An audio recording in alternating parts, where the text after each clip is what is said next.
Pulp MX Network production.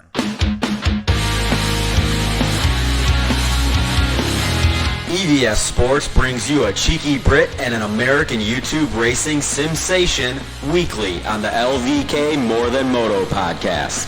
Here's your hosts, Phillips and Kellen Brauer.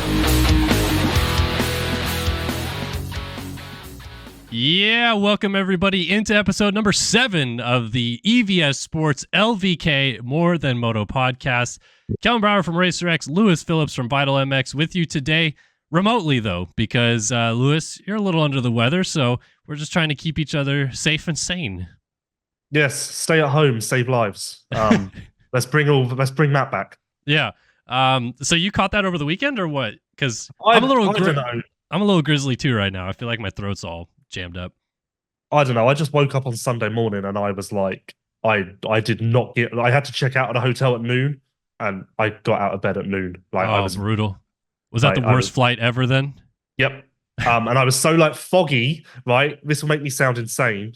So I regret starting saying this. I was so brain foggy and confused and stuff that I just walked off and left my bags in the food court in the airport. Oh, did you have someone come up and be like, sir? No, I got on the plane. I was on the air bridge and then was like, shit. And ran back as fast as I could. And luckily it was still just sat there. So I'm not really in a very good state this week. Bodes well for this podcast, huh? Wow. First of all, I mean, luckily you didn't get in more trouble from that, I guess, because that's one thing at airports. Are like, yeah, do not leave your luggage unattended somewhere or whatever. And I don't know. I've seen people get hunted down for doing that. Yeah, I know. That's what my first thought was, A, I may never get this bag back, and B, the airport may be about to be shut down because of a security risk. And it would be your fault, and you would be sick, so you'd just be miserable. Yep. Yeah, that would not be fun. So back at it again. We took a week off from LVK because there wasn't too much to discuss in the off week. I mean, there was always bench racing topics we could get into, but nothing that you and I felt super emblazonedly passionate about. But this week we got some fun topics, so I'm excited for it. Hopefully you're not going to be too worn out by the end of it, because I think these topics are going to be fun. Okay, I will try my best. Please don't judge. No hate, just appreciate. No hate comms. So we're going to get into it. We'll do our 7 minutes per topic as usual. And before we do that, just want to give a big thank you to EVS Sports. Over the past 39 years, EVS Sports has established themselves as the leaders in innovation and technology when it comes to designing protection gear for today's motocross riders. Athletes like RJ Hampshire, Kyle Chisholm, Freddie Norton, Axel Hodges, and Travis Pastrana all wear EVS when they race, ride, or whatever Travis decides to do that day. Check out evs-sports.com to gear up like the pros and use the code LVK30 to save on anything from knee protection to shoulder braces. We also want to thank Namura, the leading provider of engine components for motocross, ATV, UTV, and personal watercraft. Over 2 decades, Namura has been the preferred choice for premium and dependable engine components for more than 20 years. Whether you're restoring your vintage bike, rebuilding your four-wheeler, or upgrading your new 450 race motor, Namura has you covered. Our extensive line of cast and forged pistons, connecting rods, gasket kits, engine valves, and soon cylinder kits that enhance your engine's performance. Keep an eye out for our new and innovative products in 2024 and beyond. Stay up to date by following us on Instagram at Namura_technologies. And of course, Racetech also will be bringing you guys the fan topic of the week. And for 40 years, Racetech has been supplying the motorcycle industry with high quality suspension components made right here in the USA. For modern and vintage, Racetech is your go-to source for suspension performance. And forgot to tweet out asking a fan topic, but we have one from a couple weeks ago that I think is going to be pretty good to get into. So, Lewis, first topic. We're both in Arlington. We watched the main event unfold. The 450 main event was good, but it wasn't groundbreaking or a little bit of anything that was going to be something to write home about until Jett Lawrence, with 3 minutes left on the clock, kind of tossed it away a little bit and gave Cooper Webb an opening, which Webb took, and then Eli Tomac caught up late, and then Jett Lawrence goes down late. So the debate topic, or how we want to phrase this discussion a little bit, or what I wanted to ask about it, is Jett Lawrence has been clearly managing some of these races to a degree where there's obvious ability to go faster for him, but he's trying to ride smarter and not crash. This one was, to some level, maybe a bit of a management, but he still had a mistake. And when he got up from the crash, because he was managing it and only had a 3-second gap, he got up in second place and had to try to pass in the lead again. And then a rookie mistake happens because he just runs into the back of Vince Freeze. So for you, do you think that Jett Lawrence still has the right approach to 450 Supercross with this race management situation? Oh, there is a lot there, Kellen. Jeez, gee whiz. Um, yes, yes. My gut feeling is that Jett is basically going to win this championship, and we are delaying the inevitable. Um, Similar to like, I mean, this is a terrible comparison, and it's going to make everyone. Actually, this is a better comparison. Last year, if Tomac whole shot, that was the guy where it was like, well, we may as well go home. It's done. That's my feeling with Jett, whereas that's not quite my feeling with everyone else. So if, like when Jett whole shot the main event, I immediately was like, well, that's it. Whereas yeah, I don't have that same conviction with the other riders. To your more specific point, I do feel like he is doing a very good job at not being a rookie. I mean, kind of bad to say that after he just crashed twice in the space of 4 laps or whatever it was. But we haven't seen a massive crash. All of the mistakes, I don't know what it is about Jett, but have you noticed how when he crashes, it's always so elegant and like soft, and he always runs off. Like he always lands on his feet. He's not like, to my memory and to my knowledge, so far in 450 Supercross, he's not crashed and head-butted the ground, you know? Well, yeah. I mean, you're right. Not in a race situation, but he did crash pretty hard on press day at San Diego and hurt his wrists or thumb or something like that. So he's made mistakes, no question about it. And the reason why I'm even asking this is because the speed is there to dominate to some degree, I think. Like the similar situation to what we've seen out of Eli in the past, as you mentioned, or if you want to go back to James in the past, Jett Lawrence's race speed is higher than what he is showing every single week. And it seems like he's trying to stay metered and reserved, but he is still making mistakes.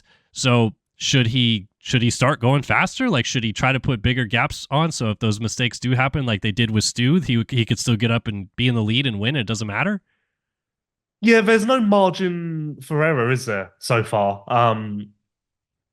But then, as I say, like I feel like if he needs to, Jett can reel off successive wins. And again, I wouldn't say that about anyone else. So if he does get into to quote Ricky, a must situation, then I feel like he can handle that and he can do what he needs to do.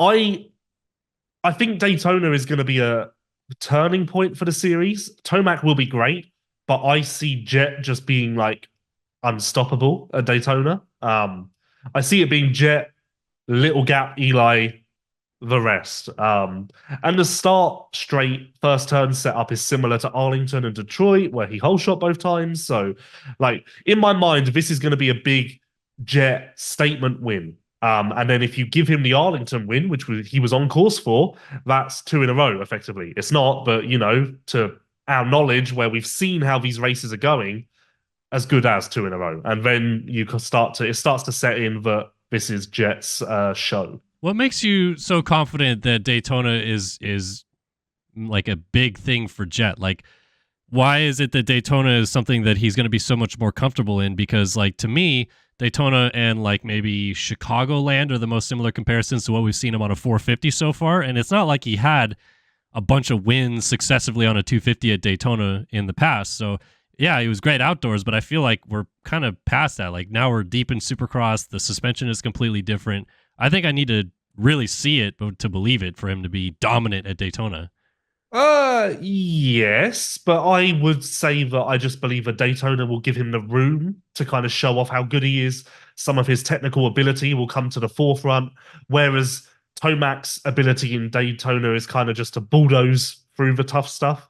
I feel like you'll see Jett prance around and be, again, to use the word I've used once already, very elegant. And I think that will be very good for him. Like, I think that his mistakes have kind of come from like tight margins in Supercross, and I feel like those are out the window a little bit at Daytona. Obviously, I guess that his outdoor rides are in the back of my mind as well. That has to play a factor. But so you think that Tomac's the clear favorite for Daytona and Jett's just another guy, or? I mean, yeah, coming off of what I've seen off of Tomac's improvements the last couple of weeks and knowing how good he is at Daytona, I would put Tomac ahead of Jett. But I also asked Steve and Chris and Michael Lindsay on the Pulp Show who has to start in front of who for it to be a good race, and everyone seemed to agree Eli has to whole shot for it to be a good race because they thought Jett's speed was better. I don't know if I'm there. Like, I feel like watching Tomac in that main event, we saw that Tomac's speed, is elite at this point in time. And if it shows up at Daytona, I think they're comparable, at least minimally comparable. Yeah, okay. Again, I can't disagree with you, but I think that take from everyone else is just the fact that like there's an underlying vibe of like Daytona's going to be great for Jett. Like that kind of just exists in the background of everyone's minds. Maybe not you, but I think maybe you're the exception in that case.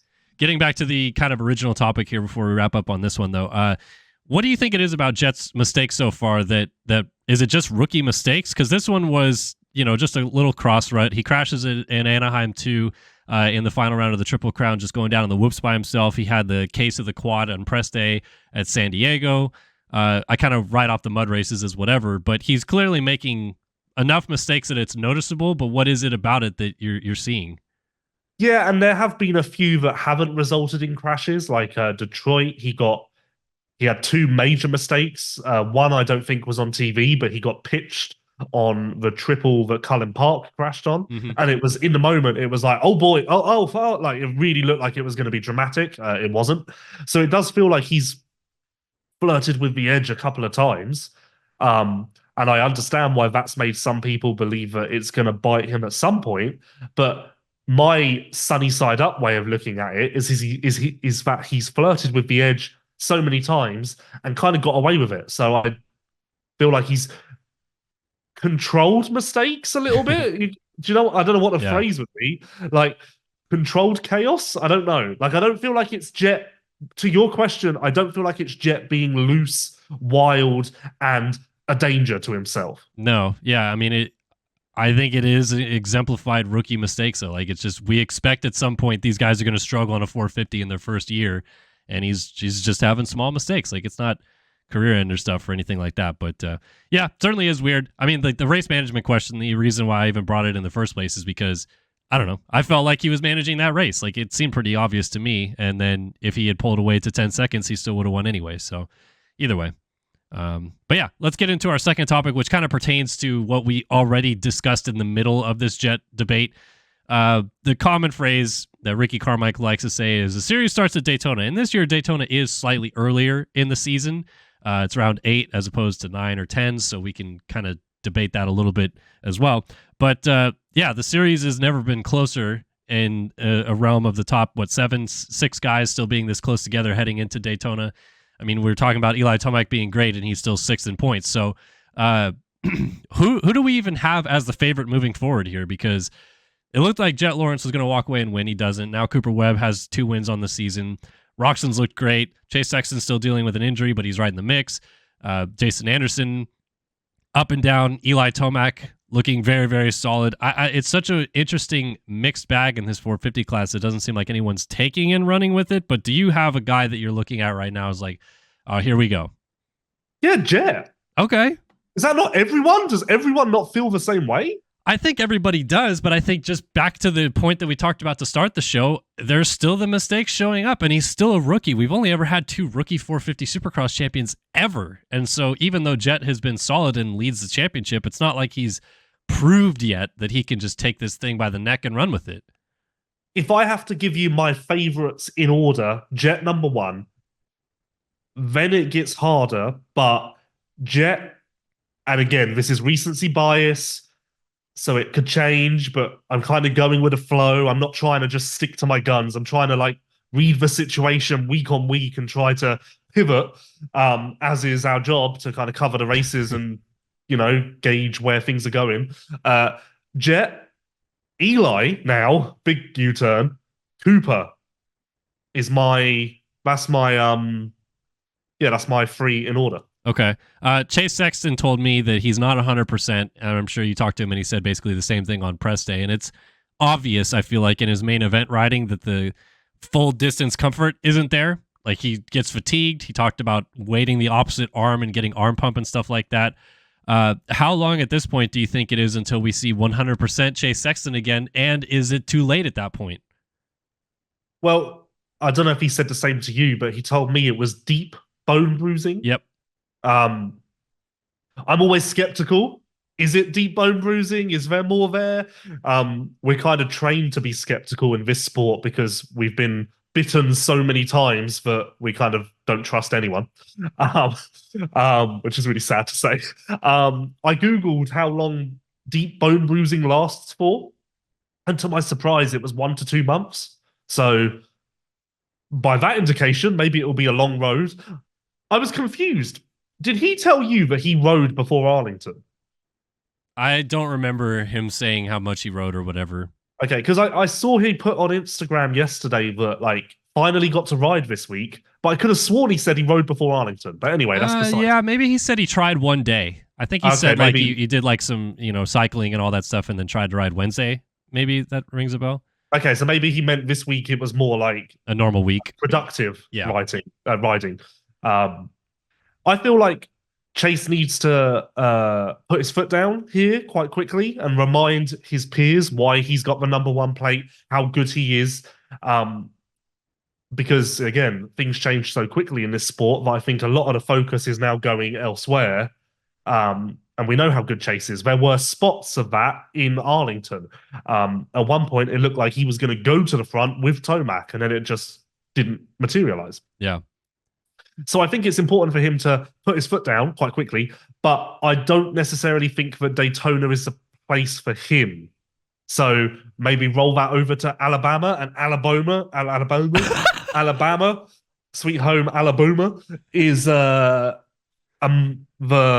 point where he needs to kind of get this ship back into smooth waters. Yeah, I think it needs to happen. Yeah, probably no later than Alabama. I would say you can't have successive rounds outside of the top 5 like he's had so far and it not end up productively towards a championship fight unless the guys ahead of you start making a lot of mistakes.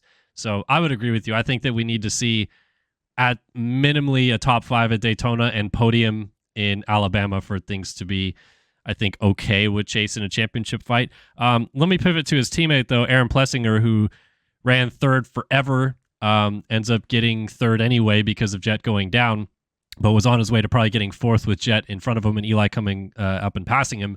I feel like it's weird because he's kind of just like continued to exist in this middle ground. Glendale, he was 2nd, then crashed and then, charged forward. But like, I haven't seen the race winning speed that we saw at San Diego since San Diego, but I also haven't seen like Plessinger's way off. Like he just is like there. And he's the only guy in this 450 group that isn't Jett as a rookie that hasn't ever gone deep in a 450 championship fight. So like, how do we even rate him at this point? Like, where do we put Plessinger in this title fight?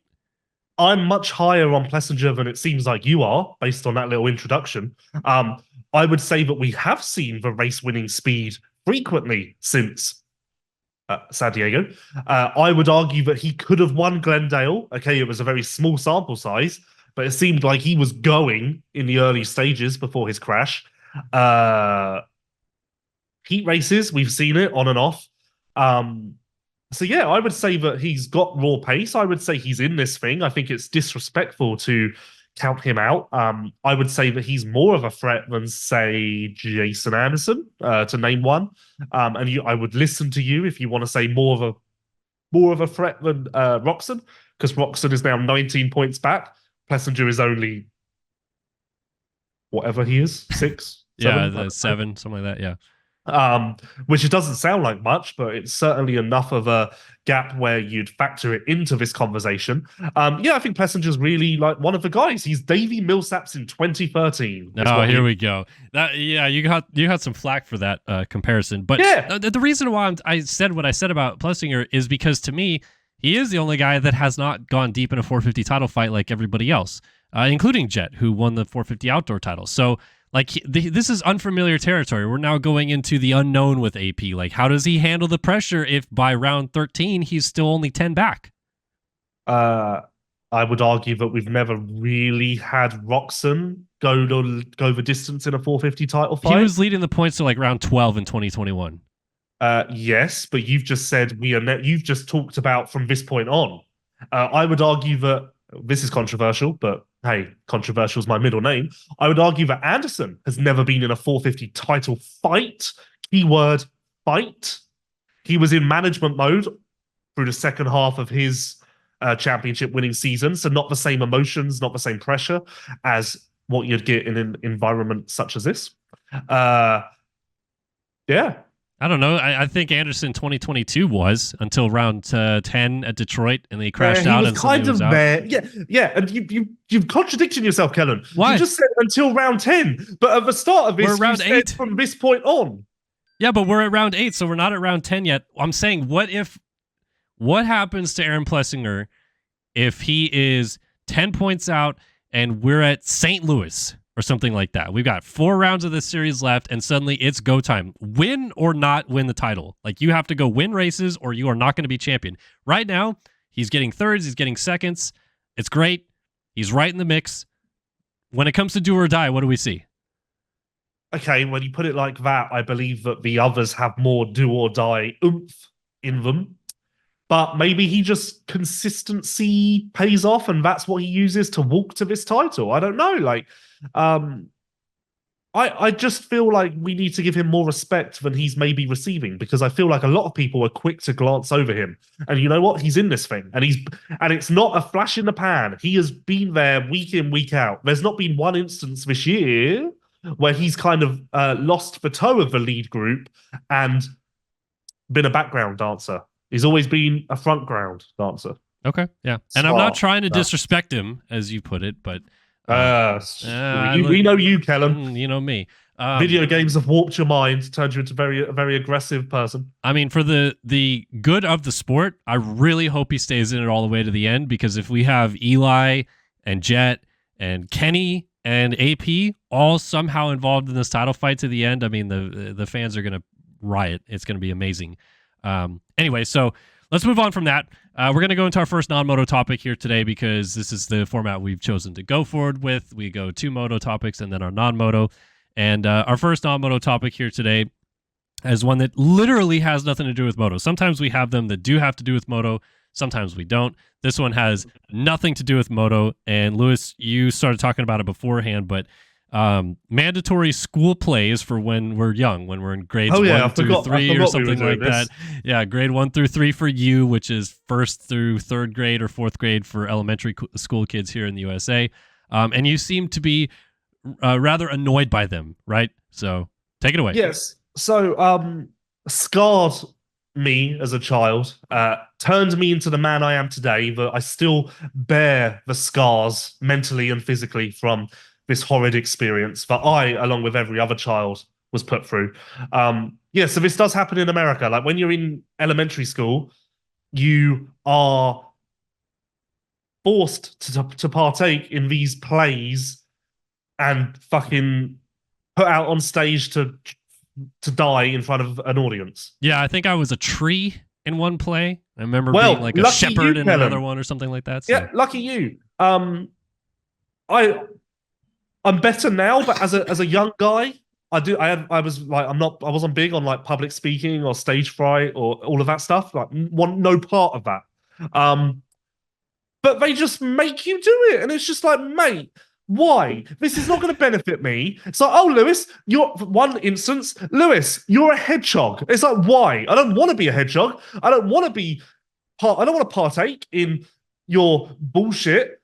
Why? And then the worst part of my memory of this is I was a hedgehog, and I had a hedgehog brother. We shared lines. My hedgehog brother got in trouble at school. His punishment was you don't get to do the school play. And I was like, what?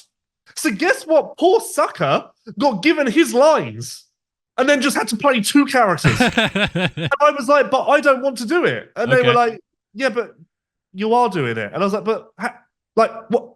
Okay, I'll set the school on fire and punish me by not letting me do this. Like, oh my gosh. And then we had in Europe, which I guess you don't have, so we had sports days, which I don't know how to explain, apart from it was effectively a school play, but for sports. So like, everyone had to do like an 800-meter race, an egg a spoon race. I can't remember what sort of sport, like all shit like that, like athletics stuff. And all the parents come to watch with cameras, and it's like, I don't want to run this race in front of everyone's parents. Like, I don't want to. No, like, I don't want to. Like, why am I being forced to do this? I'm with you in that it's kind of scarred me when I was young too, because I was not the type of person that liked to be on stage or whatever. But I'll counter it to you with this. You always talk about everyone getting a trophy, etc., etc. Is school not a lesson learning system? And so even though you may not like math, you have to learn math. Even though you may not like history or, learning about the past struggles of people before you or anything like that, you still have to learn it. And so maybe you may not like doing a play or being public facing in front of someone, but you're going to have to do it in life. And you're going to have to, in some shape or form, when you're a professional as well, do maybe group presentations or be involved in some sort of collaboration. So maybe this is our teachers there teaching us from a young age, this is what we have to do. Yep. That's lovely, Kellen. Very nice. I will quite happily stand on stage and do a report about this subject that I've learned on and done research for and prepared for, not really taking much away from standing on stage and going, oh, hello, everyone, I'm a hedgehog. Oh, I'm a hedgehog. I'm a fucking poncy little hedgehog. Don't fucking blow my house down. Like, no. No one took anything away from that except for me, probably 16 years on, now finally getting it off my chest. And you know what? Maybe my life will improve now that I've managed to share this experience. But no. Like, and I don't want to run a race in front of everyone. Like, the reason I like doing motocross is because I had a helmet on, so no one could see me.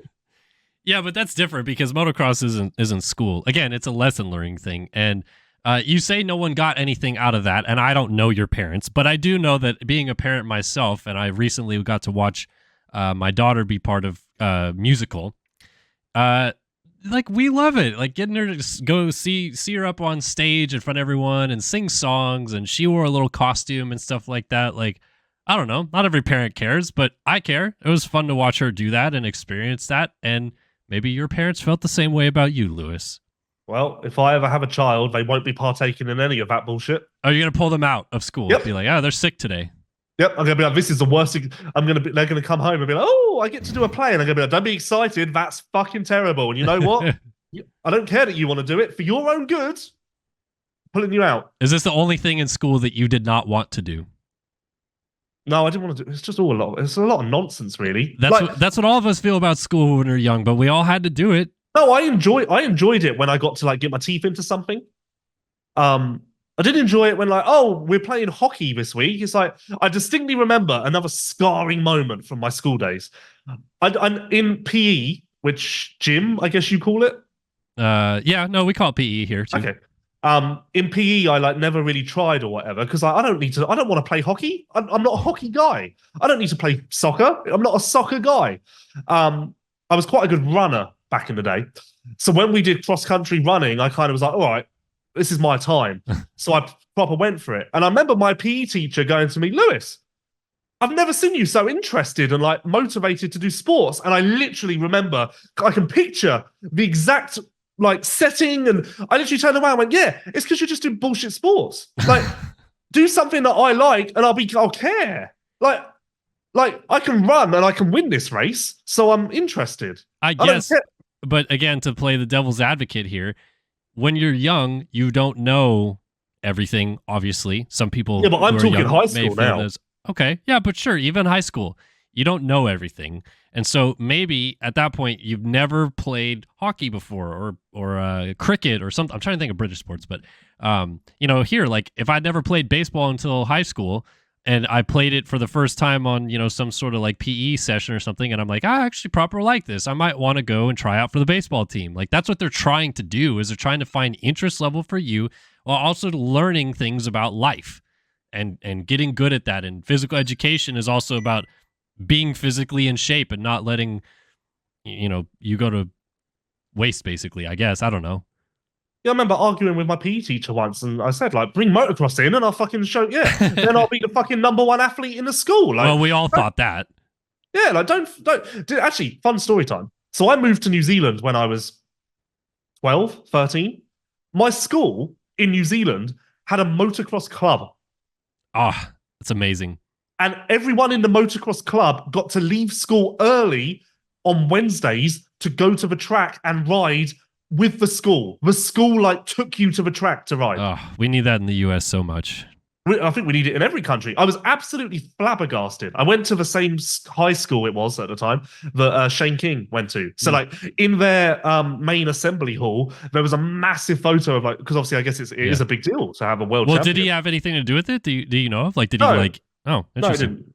Just motocross club. Unfortunately, and other schools around you had it too. Like, clubs meet up together and all this stuff. Yeah, they had like competitive, like school motocross races, like you would with any other sport. Yeah, I love it. Let's bring it to the US. Lewis, you and I feel like I should really share. I feel like there's more like for me to share about. I need to. Maybe this can be non-moto topics, like Lewis, New Zealand. Let's you and I approach Ryan Dungey, who has the all kids bike thing, and we try to come up with some way to introduce motorcycle clubs or motocross clubs into schools.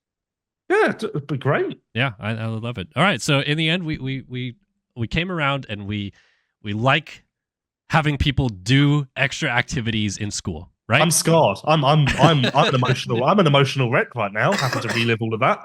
Okay, so we didn't end up coming all the way back around to anything. We're still at square one with Lewis on that. All right, so halfway through our show here today, big shout out again to EVS Sports. Over the past 39 years, EVS Sports has established themselves as the leaders in innovation and technology when it comes to designing protection gear for today's motocross riders. Athletes like RJ Hampshire, Kyle Chisholm, Freddie Norn, Axel Hodges, and Travis Pastrana all wear EVS when they race, ride, or whatever Travis decides to do that day. Check out evs-sports.com to gear up like the pros and use the code LVK30 to save on anything from knee protection to shoulder braces. All right, Lewis, it is time for our Race Tech fan topic of the week. And Race Tech, again, for 40 years, Race Tech has been supplying the motorcycle industry with high-quality suspension components made right here in the USA. From modern to vintage, Race Tech is your go-to source for suspension performance. Our Race Tech fan topic of the week comes from @StridH832, and he asks, what country should be added and what race country in Europe should disappear in MXGP? It's too easy if we could pick Indonesia, so he's trying to keep it in Europe. What European country should be in and what European country should be out in MXGP? Lewis, take it away. Oh, wow. Okay. I forgot we were doing this, so I'm coming in cold. Okay. In more ways than one. Well, it's off for this year, but Finland was never very good. Okay. Nice country. Really, I like the Nordics, Sweden, Latvia. I'm a big fan of up northern Europe. But Finland, the tracks were always very small and not very used very well. Like the track Vanta that they used last year was like a schoolboy track, and Hyvinka, which they used the year before, was like a massive plot of land. And you could have built Anaheim 1 in the middle of the track. They just didn't use it all. I was very confused. Very confused by that. So Finland had a few stabs at it and didn't quite make it work. But I'd like to have Finland back because I liked Finland. They just need a better venue for it. Sardinia's a bit of a mess. Like the track's good because it's a sand track. And my long-term opinion has always been you can't have a bad sand track. Like everyone hates like man-made car park tracks. Everyone was fine with Assen. Why? It was sand. So when you've got sand, you're automatically going to get rough bumps, lines, better racing, blah, blah, blah. Always been my opinion. Going to build a man-made track? Make it sand. It will work. Okay. So Sardinia is naturally sand. So it's a good racetrack, but it's like the country's weird. It's like a desert island. You can't see anything at the venue because it's like... Yeah. It's like inside of the dunes or whatever. Yeah. Yeah. So not a fan of Sardinia. I was actually saying to someone last night because our weekend off for Supercross at the end of March is the weekend of Sardinia. And I was saying, like, of all, like, the one place I don't want to fly to is Sardinia. If it was any other GP, I'd go. I actually was going to message you last night and see if you wanted to come to Argentina with me. But I didn't because I know you hate me. So, okay. All right. We're going there. Yep. So what was the other part of the question? Which one would you take off? So, you took off Sardinia, right? So which one would you put on? Sorry. Well, like pretty much hit every European country. I'm trying to think of what European country they don't hit. Slovenia, I guess, would be quite cool because you'd get a lot of fanfare for Tim and a lot of attention from the local government, local press. By the way, speaking of local government, Sardinia isn't going anywhere because they pay a lot of money to have a GP. Hmm. In fact, I once heard that it was around 700,000 euros. Oh. Slovenia, they don't go to. Sweden's back. That was off for a while. Portugal's back. That was off for a while. What countries don't they go to in Europe? I mean, I was going to kind of ask you this because you would maybe know more about why. Why don't they go to Austria? I just don't think there's a track. There's not a single track that would work. Like, well, it's not about you couldn't the track, do something is like it? what they did at Qatar and like take a sliver of the A1 ring or whatever it's called now, Red Bull ring, and have a race there. Yeah, I'm surprised that hasn't come up, especially because Red Bull obviously like owns a part of KTM, don't they? So you'd think that would all tie in. Yeah, and it's in the middle-ish of Europe, so it's not like you're going way out there. But to be fair to them, I feel like they've really gone away. Like, apart from maybe like the flyaway races, I feel like there's not really many man-made tracks entering MXGP. Like, it's not like we're building man-made tracks in Europe. We're Isn't just doing that what what's the Spanish round called now? into Xanadu. That's man-made, isn't it? Yeah, but okay. So that counts. But you know what I mean? I don't feel like there was a fear not too long ago that by 2025 the calendar's going to be like 15 man-made tracks and. Well, would you rather not in Spain go to Talavera? Oh, honestly, let me tell you, Talavera. I only went there once, or maybe I went there twice. That was such a good place. That's what I'm saying. Like, I think almost the question shouldn't be which countries we go to or not. It should be of the existing countries, what tracks should we change to? Because into Xanadu is whatever. It's a fine track. But yes, Talavera is better, period. Yeah, but it's because of the infrastructure. Talavera was very small and like car parking was an issue. And is it easy to park at Czechia, Czech Republic, whatever? Yeah, no, there's quite a lot really. of there's quite a lot of land. Farmland? Yeah, there's quite a lot of land. Oh, okay. That facility looks tiny. What about Majora? No, Majora's always been difficult for that, but it does work. There's enough car parks and stuff like it works, but just Talavera. I would love Talavera to come back. Why? Do you know by chance why there's not an Estonian round of any kind? With how much there's been like Estonian riders that have been at the forefront of GPs for a while now. Honestly, I've never even heard a rumor of or like a suggestion of an Estonian Grand Prix. Latvia is very close to Estonia. Like Kegums so they just kind of lump that in the same way with like having Sweden and for Finnish riders, like that's their home GP. Yeah, like that was my initial reaction. Was like, I don't know if you'd go to Estonia if you're really saturating market. Also it comes down to money. The cost to run a GP is a lot. And I don't think Estonia is got a government that's willing to fund that. Well, I mean, I think we're talking about this in a perfect world. I agree with you. Slovenia would be amazing to go to because of the support that they'd have for Tim. In the same way, I think Estonia would be great too. They would support, the Leox who aren't even around anymore. But, there's a lot of Estonian talent that has come through over the years there. And I think it would be great. I just hope we don't lose Belgium. That'd be another one that I would be concerned about the danger of losing enough tracks there that they don't go back. But it seems like Lommel's pretty seeded, so I don't know. I don't know. Lommel's under a lot of fire at the moment. It seems like every other week someone else wants to shut down Lommel. Even though everyone lives there, they can't get enough people to push back against it. Well, it's still alive, so I guess they are pushing back. But it seems like every other week I wake up and see a different we're under threat. Which is weird because motocross gives so much to Lommel as far as the local economy and stuff. Yeah, it's ridiculous. I was talking to Dassault about that, and he's like, "It's so stupid." I tried to get on a board of people that fought to keep a track, and he's like, after 2 meetings, I was like, "I can't. These people are so stupid." Well, I don't know if Dassault's probably the best person for that, to be fair, but but back to infrastructure. Yeah, Talavera would be great, but there's not enough hotels. There's not enough. Parking into Xanadu works because you just park outside SeaWorld. Yeah, I get that. Again, I'm just talking perfect world of tracks you'd want to go to. Can we reopen Namura? That'd be great.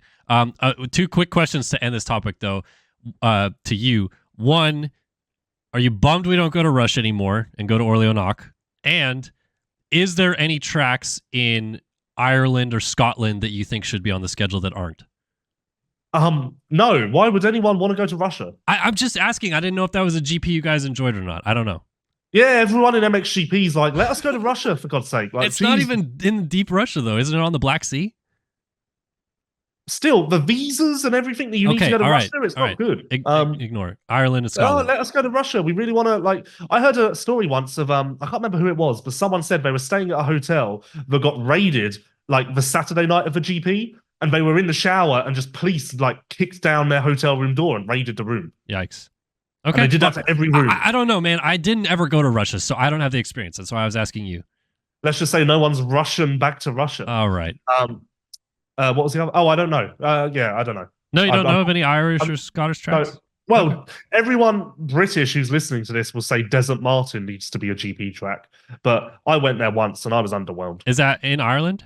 Yeah. Yeah. Well, Northern Ireland, but same thing. Okay. All right. Well, I'm just asking a question, Lewis. I didn't know if you knew. All right. So that's our MXGP topic of the week, basically, at this point. Next topic we're going to get into is Austin Faulkner. Unfortunately, he crashes out of the main event in Arlington after leading and looking like he was on his way to having a very healthy and comfortable championship lead after 2 rounds with back-to-back wins to start the season. Instead, it's a complete mixed bag because Hayden Deegan wins the main event, but he's 7th in the points or 6th in the points. Max Anstey has gone 2-6 and is leading the points. Pierce Brown has gone 5-5 and he is in second. So this 250 East Championship kind of feels wide open, but it also maybe doesn't because we kind of know the clear favorites. Do we? I don't know, Lewis. Where are we at with 250 East now? It's great. It's great. Oh, I could have done with an extra second there. Sorry. It's crazy how one injury has kind of like made 250 East suddenly seem quite not weak, but I suddenly feel like, well, yeah, who are the contenders? Like what?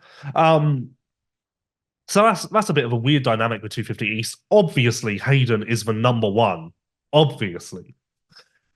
Take Hayden out, it would be between Max and McAdoo, I believe. Wouldn't you agree? Yeah, I would think so. I think that's a fair assessment because I think there's way too much inconsistency with others. Yeah, can Seth Hammaker win a race? Sure. Are Tom Vial and Chance Hymas going to be podium guys? Yeah, whatever. But like, I think McAdoo and Deegan are like the winners along with Anstey, like the guys that you can regularly count on to battle for main event wins. And behind that, it's, I don't know. Yeah, like Vial is currently behind Anstey, obviously, everyone is, but also Deegan, also McAdoo. So like, I'm not going to rely on Vial to leapfrog all of those riders because I don't think he's that level, like that much better, I should say. And yeah, Hammaker is in a very similar situation to Nate Thrasher. Actually, how has no one ever made that comparison? Hammaker and Thrasher are the same person? I don't know. I feel like that's a little bit different because I feel Thrasher's top end speed is higher than Hammaker. I would say not top end speed, but I would say top end results. Yeah, I guess. What does Seth have 2 wins now? And Nate has 5? I don't know about Seth. How many wins does Seth have? He definitely won 2021 Arlington 2. I'm trying to remember. I thought he won another one too, but maybe I'm misremembering. I think that's a fair-ish comparison. Yeah, Nate executes more often, but yeah, there's definitely effectively what I'm saying is 2 riders who at this point there's no purpose in betting on either of them to finish anywhere in a championship chase because let's just string some races together first of all. I think Max needs to rely on consistency. He needs better starts. He can't finish as far down as he did on Saturday because that's not going to get it done. Like I was thinking about it. If Max had got a better start and say finished second again, his lead in the championship now would be more like 11 points, 12 points, which is quite substantial. Whereas it's currently 4, which is 4 points at this point. But it's 4 over Pierce Brown, Bennick, and Cody Schock, or Bennick and Schock or 6-back or something like that. So it's not, to me, I don't know. That to me looks a lot more skewed on paper because we're talking about McAdoo and Deegan being the closest challengers to Anstey, and he's got, I think Deegan's, 8-back, 9-back, something like that. 7. But do we just disregard that 4-point gap and immediately just say, actually, he has a 9-point lead or 7-point lead, excuse me, on Deegan. Well, okay, well, yeah, but same point applies. If he could have finished better in Arlington, he would have a 15-point gap over Right. Deegan. Which Yeah. suddenly you're like, okay, that's going to take some time for Deegan to chip away at. Whereas it's 7 points, which again, 7 points for Deegan, yeah. Like, if Deegan wins this weekend and Anstey finishes 4th, that'll do it. Am I being too harsh on Brown, Schock, and Bennick? Like, are these guys for real? Brown is not in the same category as the other two. I've seen enough from Brown through 2 rounds to say that he's not a title contender, but he's definitely better and a top 5 regular, can win races, which I wouldn't have said in years gone by. Schock is Schock. We know what we get from Schock. No shocks with Schock. And Bennick is a rookie, so like you can't expect any sort of consistent run from Bennick, I don't believe, because I don't think that he's one of those rookies who is capable of almost transcending the rookie tagline. Yeah, well, I mean, we saw his heat race was full of quote-unquote rookie mistakes and had to sneak in through the LCQ with a bloody face or whatever he had. So let me ask this then. If we assume that the championship fight to some degree comes down to McAdoo, Anstey, and Deegan, are those the only 3 from here on out we see winning a race? Or does somebody else get in there and totally change our perspective on this? I don't know. I would say that Deegan will win the majority of the races, which may stop others getting in.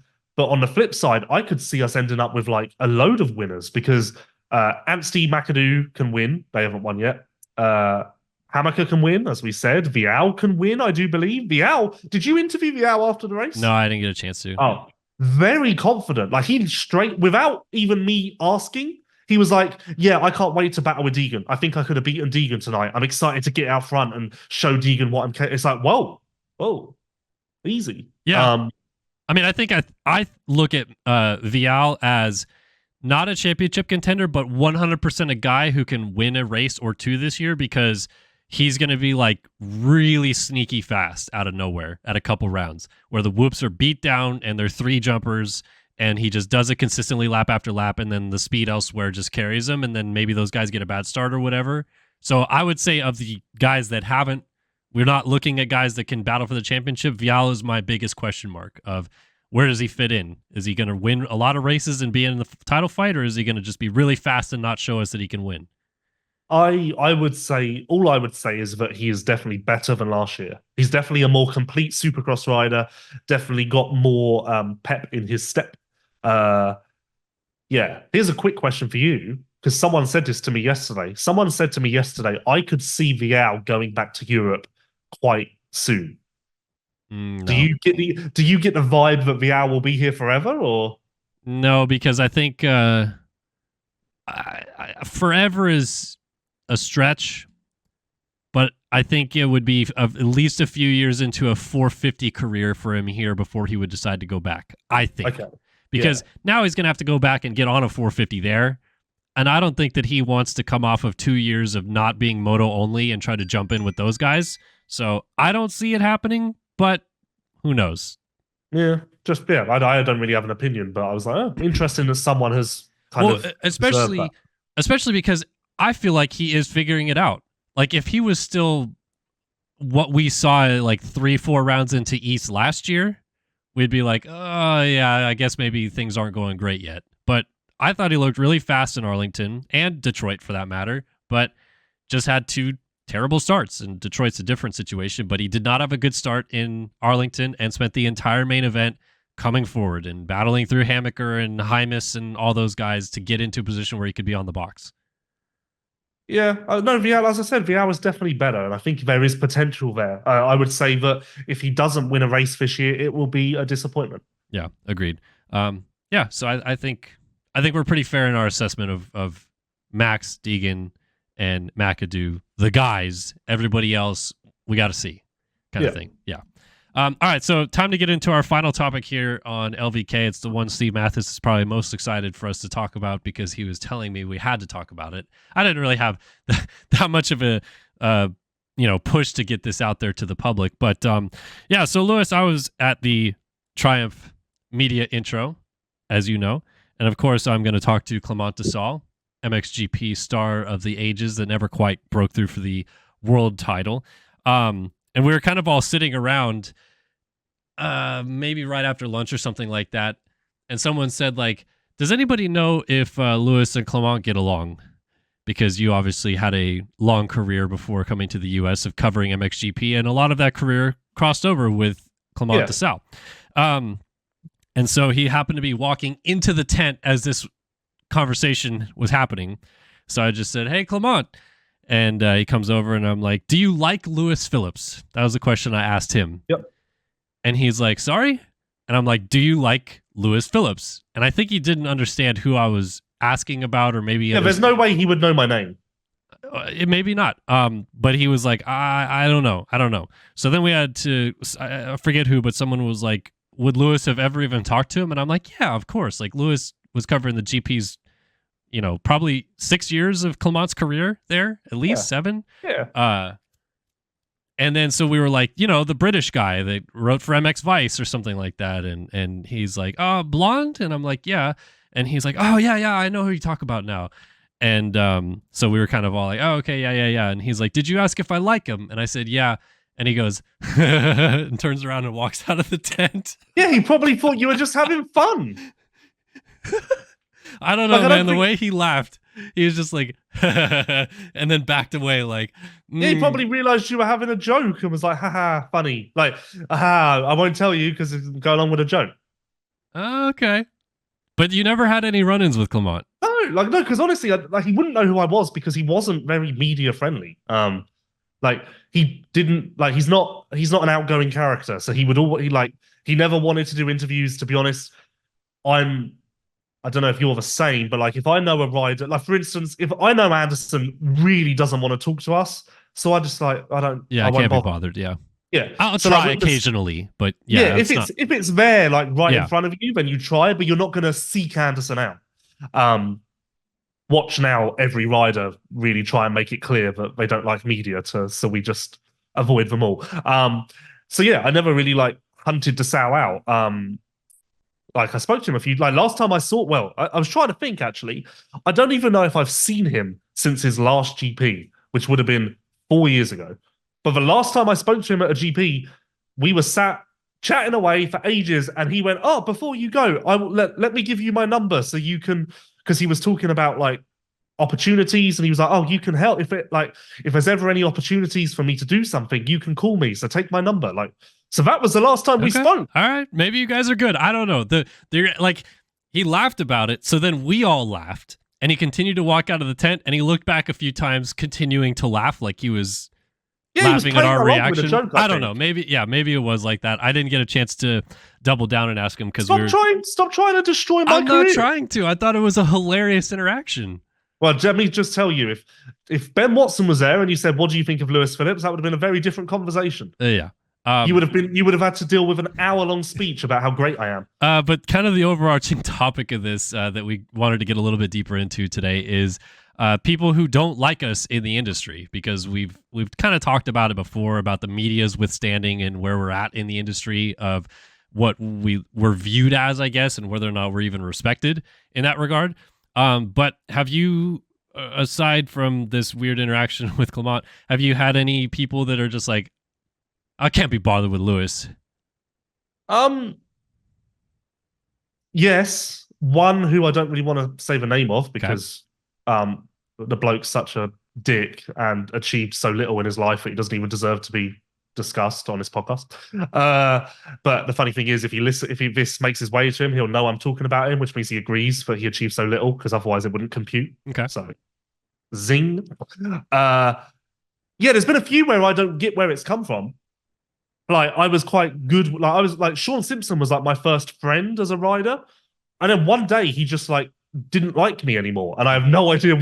To this day, I don't know what changed. So that, yeah, okay. I think it was because when he started his own team, he wanted me to, he wasn't happy that he felt like I should have championed him more for starting his own team.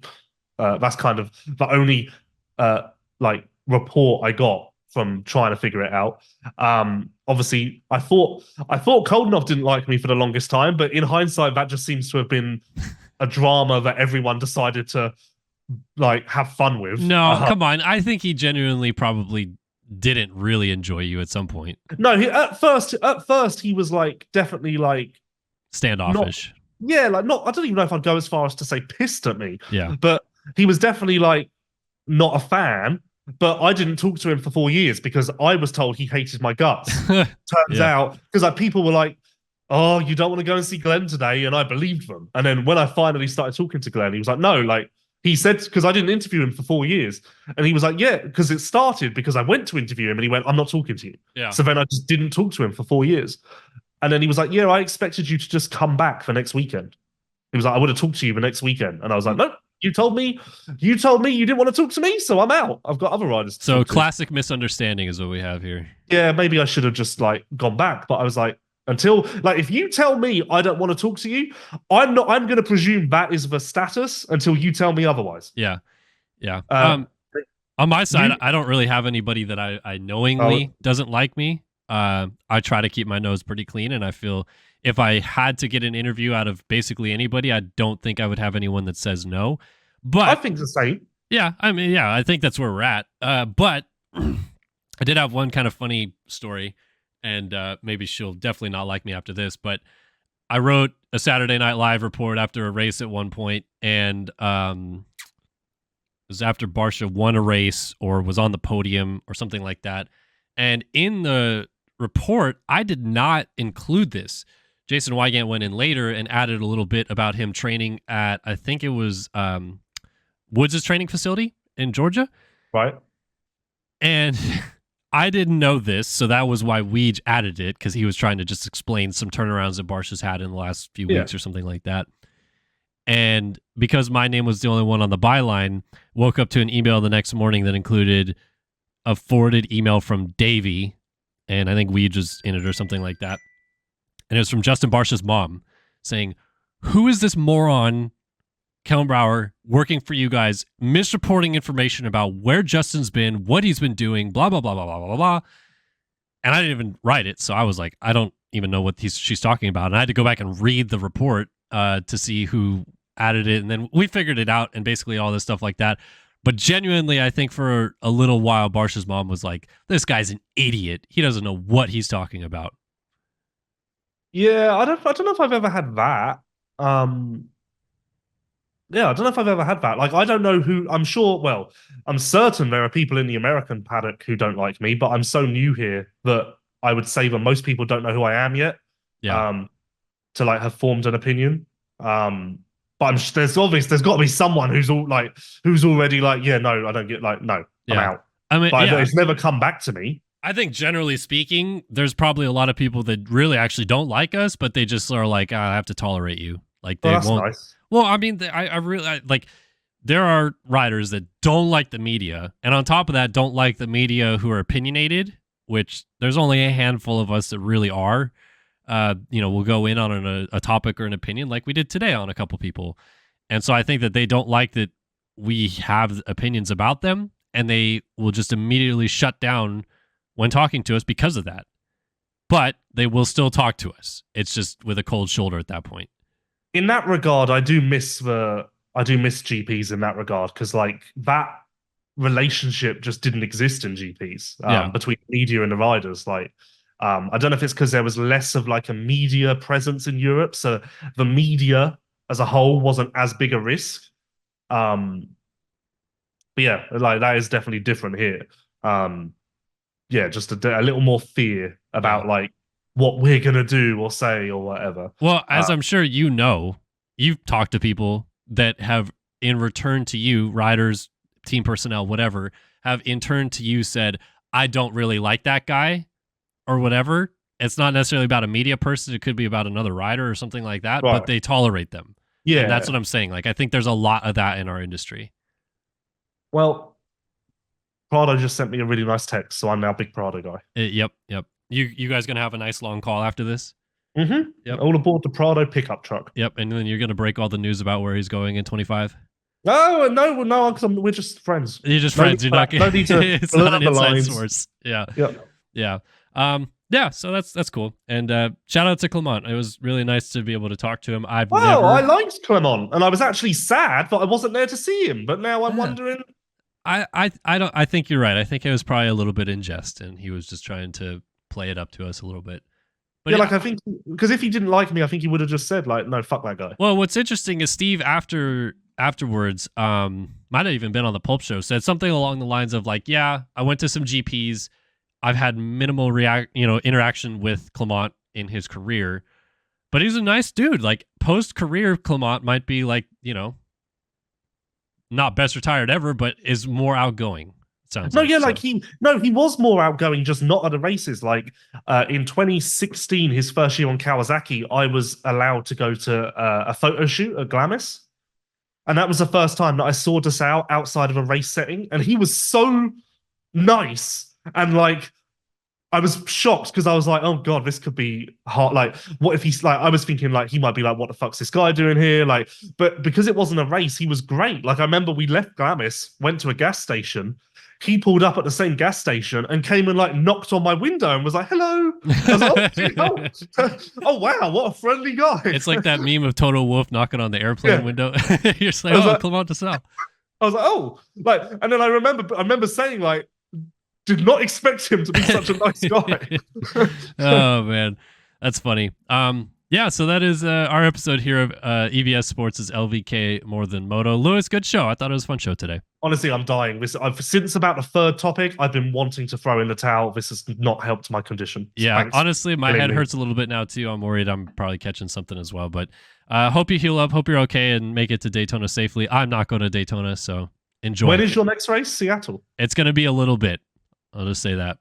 Okay, well, I'm going to Sweet Home Alabama. Yeah, well, and then you're going to Argentina in between all this, so congratulations. Well, no. Well, I was considering sacking off Alabama to go to Argentina because genuinely, I'm really excited about MXGP because, like, similar to Supercross, we've got all the contenders healthy here. In MXGP, we've got everyone healthy, which doesn't happen. And it also may be the last time that we see Hurlings, Geyser, and all that compete healthy together. So I think MXGP is going to be great. That's interesting because 2 weeks ago you said, I hate the preseason races. We already know what's going to happen. Yeah, I know. Yeah, but like I've made enough hypotheticals in my head. Okay. All right. Fair enough. I'll tell you what did it. Hurlings did an interview on video in Hawkstone and there was a glint in his eye. And it was a glint of like I know Hurlings well enough where that glint I saw in his eye is a sign that like he believes that he's onto something. And I watched that interview completely ignoring what he was saying. And I was like, oh, yeah. Is it the, okay, something's cooking. Let's see where this goes. The gate drop interview you're talking about with McCready? Yeah, it was, yes. Yeah. No, I mean, what did he say in that one too? Something about like, I don't even think I could beat Jett Lawrence these days. So. Yeah, because I don't know why everyone thinks he's a dick. He's actually really honest and really like says good stuff. Great guy. They're all great. Bring them all over. I can't actually wait until 2026 outdoors when me and Hurlings are just buddy. Screw LVK. It will be JVL. All right. We'll get there when it's time. Thanks, Lewis, for joining me. Go rest and chill your head down a little bit, buddy. And we'll see you next week on some more LVK. Thank you, Kellen. All right. See you guys.